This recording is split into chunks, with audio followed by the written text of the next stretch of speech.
At Arizona State University, we've made online education better, smarter, and more personalized so you can go further in your aspiring field. I decided to pursue medicine once I realized that ASU did have the online program for biological sciences. You're still required to learn the same curriculum. You're still being tested on the same content that anyone would be tested on in person. The comprehensiveness of the program prepared me so well for medical school. Explore over 350 plus programs at asuonline.asu.edu. Okay, so we're doing Texas today. Yeah. And I have to say, I am really impressed with the amount of stuff that our listeners sent. Mm-hmm. I mean, they were not messing around when they said they wanted a deep dive. No, they weren't. I've got excerpts here from something called Pasted Text. Okay. A couple articles from the Texas State Historical Association. Right. The Financial Times. Always a good one. And even something from the ASU Institutional Repository. Oh, wow. Getting into the academic stuff. Yeah, so I think it's pretty clear that they want to go way beyond just the, the cowboys and the oil and the whole, The stereotypes. The stereotypes, yeah, exactly. Yeah. Which, to be fair, are definitely a part of Texas. Right. But there's just so much more. Oh, so much more. Yeah. And even just getting ready for this, I was like, wait a minute. Yeah. Texas was like its own country. It was. For a while. Yeah, the Republic of Texas. Right. A republic. Yeah. Wild. It's wild. And then you look at what's happening with the demographics. Yeah. It's like the whole U.S. fast-forwarded. Yeah, it really is a fascinating look at what might be coming for the rest of the country. Yeah, and it's happening like NOW. Mm-hmm. It is. Not in some distant future. Yeah, and to really even start to grasp it, we got to rewind a little bit. Okay. Way, way back. Mm-hmm. Because one thing that gets lost is that Texas wasn't just this empty land before Europeans showed up. Yeah. There were people here, indigenous peoples, for thousands of years. Oh.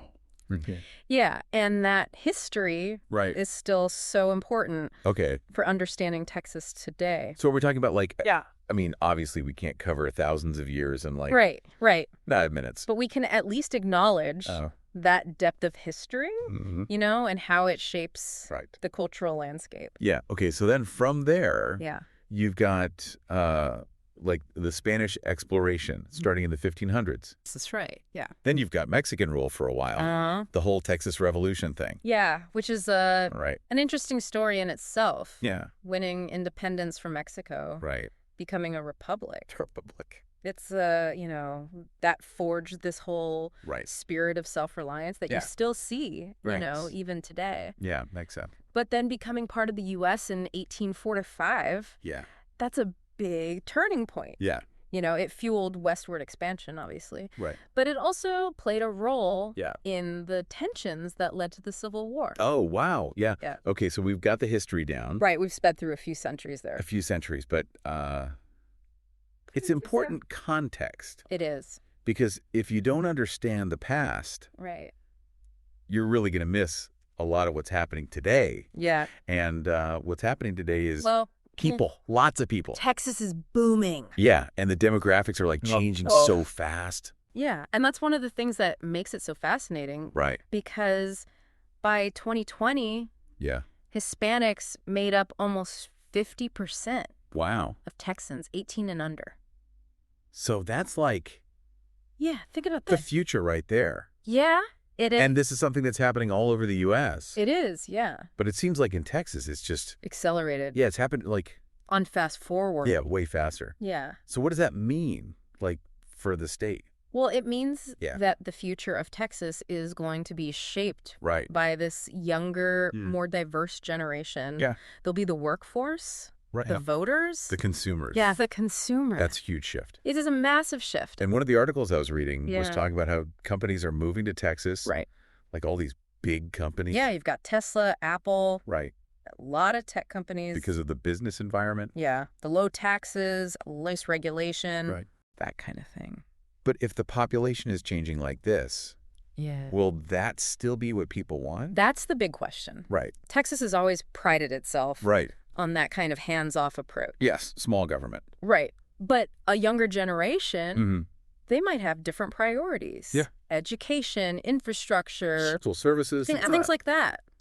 Right. So how Texas adapts Exactly. all of this is really going to determine. It will. It'll determine its future. Okay. So then there's the economy. Right. Which everyone thinks. Oil. Cowboys. And to be fair, oil and gas are still big. Right. They are. But is it still all about that? No, not at all. Okay. Texas has been quietly diversifying. Oh, interesting. Yeah. You look at Houston, it's becoming a big player in healthcare. Wow. And renewable energy. Okay. And then you've got Austin. Yeah. Which is like this mini Silicon Valley. I was reading about that in the Financial Times. They were talking about how like Tesla and Apple have set up these huge operations. Yeah, major operations in Texas. Yep. And it's not just the incentives. No. It's also the workforce. Right. Texas has a growing workforce. Especially in tech. Yeah. But all this growth. Oh, yeah. It can't all be good, right? Well, that's the thing. The Financial Times article actually talks about that. Oh, yeah. Yeah. The downsides of this boom. Okay. You know, there's a strain on infrastructure, roads, housing. Yeah. And it's driving up the cost of living. Yeah. So it's pricing out some of the longtime residents. Yeah. That's always the it's a classic side of growth. It is, you know, and it's a challenge that cities all over the world are facing, how you manage that rapid growth. Yeah. It's tough.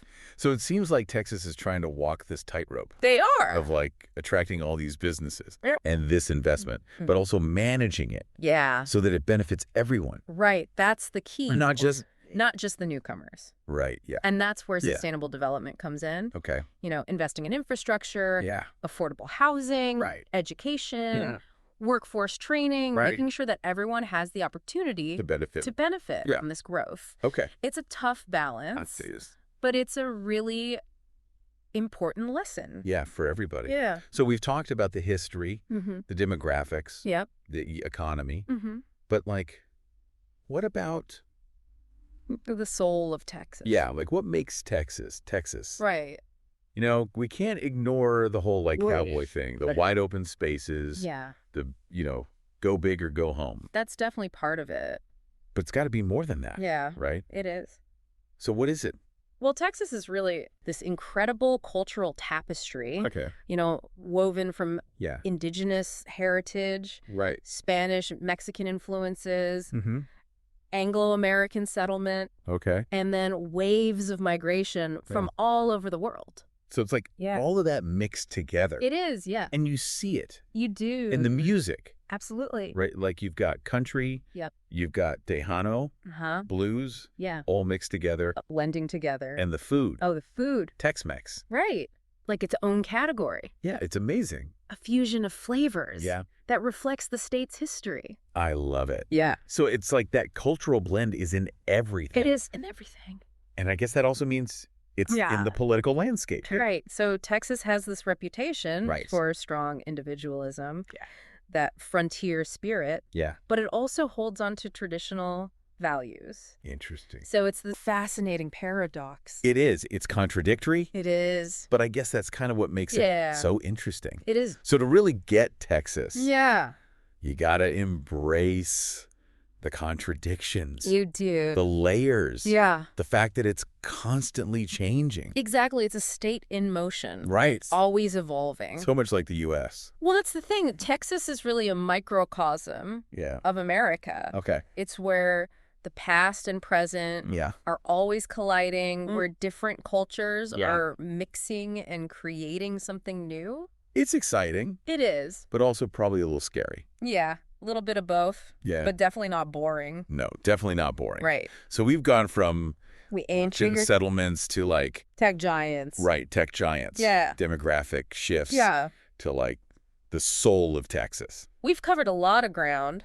We have. But I think the takeaway here is that Texas is anything but simple. No, it's complicated. It is. And messy. Yeah. And exciting. And fascinating. And a little bit terrifying. Yeah, all of that. But it's definitely a place to watch. It is. Because what happens in Texas doesn't stay in Texas. No, it ripples out to the rest of the country. So trends that we're seeing now, Yeah. could be what we're seeing exactly. in the whole U.S. The whole U.S. in a few years. Wow, that's a lot to think about. It is. Well, thank you for taking this deep dive with us. My pleasure. And to our listener, who I think deserves a prize. Yeah, for all that research. I hope this has given them a new appreciation for Texas.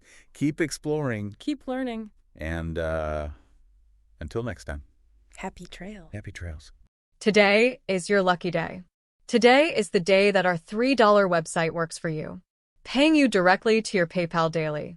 Imagine $3 ongoing continuous payments to your PayPal account. Imagine falling asleep and waking up to $300 in your PayPal account. How would this make you feel? How could this help you? What bills could you pay? What kind of fun could you have? What does that retirement look like now? All for a one-time payment of $3. This website is DFY done for you, fully built and completely hosted, and never stops collecting payments for you. You have spent $3 on coffee on a regular, but that coffee won't help you create multiple streams of income. Click the link below.